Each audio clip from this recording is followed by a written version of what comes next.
Hi, it's Hannah with WTI here on our bathroom floor, and I am here for a very good reason. I wanted to show you this bath mat that we got. It is by QMER, and this is a stone bath mat. My family has a hard time drying their bodies off when they get out of the shower. They like to just step out and then dry off. So our bathroom floor and our bath mats were constantly wet. It was gross. I'll just wring this wash rag onto it and you can see how much water goes into it.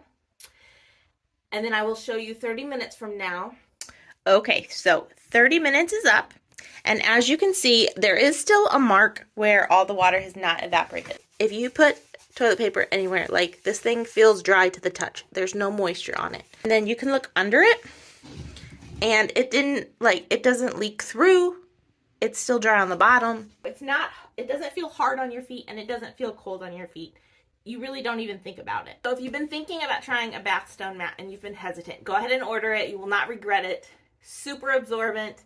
Feels great when you get out of the shower. That's just my point of view.